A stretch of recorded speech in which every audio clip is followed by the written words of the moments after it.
ക്രിസ്തുവിലുള്ള എൻ്റെ പ്രിയ സഹോദരീ സഹോദരന്മാരെ,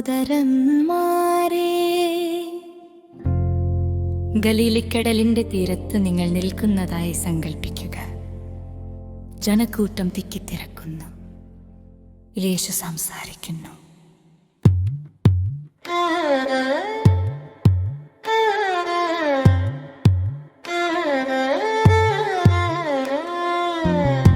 നിന്റെ കൺമുന്നിൽ വിതക്കാരൻ വിത്ത് വിതയ്ക്കുന്നു. ഉദാരമായും വില കണക്കാക്കാതെ.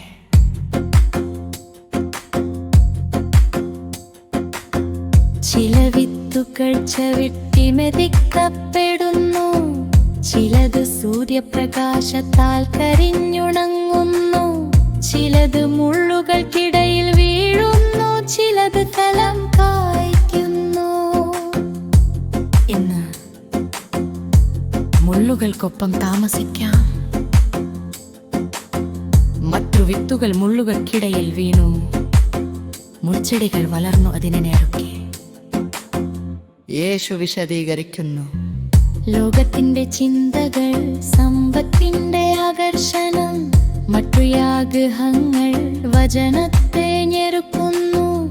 പല മാതാപിതാക്കളുടെയും മൗനവേദനം, യുവാക്കളുടെ മറഞ്ഞിരിക്കുന്ന പോരാട്ടം. സ്നാനം സന്തോഷത്തോടെ, ആദ്യ കുർബാന ആനന്ദത്തോടെ, സ്ഥിരീകരണം പ്രതീക്ഷയോടെ, പിന്നെ പതുക്കെ വിശ്വാസം മങ്ങുന്നു.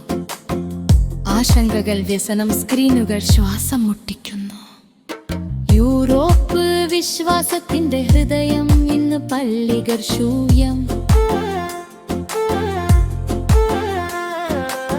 പക്ഷേ അത് യൂറോപ്പിൽ നിന്നുവാക്കൾ കൊൽക്കത്തയിലേക്ക്, ദരിദ്രരിലെ പ്രഭുവും ദരിദ്രരിൽ ക്രിസ്തുവിനെ കണ്ടുമുട്ടുന്നു. ഫലഭൂയിഷ്ഠമായ മണ്ണ്. ഇവിടെ ഒരു മലയാളം രഹസ്യം. നാരായണത്ത് ഭ്രാന്തൻ തന്നിൽ താഴെ തള്ളി മനസ്സ് മുകളിലേക്ക്. പ്രാർത്ഥന, കുർബാന, കുംഭസാരം, ലോകത്തിൻ വ്യർത്ഥം നമ്മുടെ മണ്ണ് ശുദ്ധീകരിക്കുന്നു. വിഷമിക്കരുത്. മനുഷ്യൻ സാക്ഷികളെ അധ്യാപകരെക്കാൾ ശക്തിക്കുന്നു. വീട് പുണ്യഭൂമി. പങ്കിട്ട പ്രാർത്ഥന, ജപമാല, ഞായറാഴ്ച കുർബാന, പള്ളിയിൽ കുംഭസാരം, ദിവ്യകാരുണ്യം, സമൂഹം. വിതക്കാരൻ നിർത്തുന്നില്ല, നല്ല പ്രവൃത്തി പൂർത്തീകരിക്കും.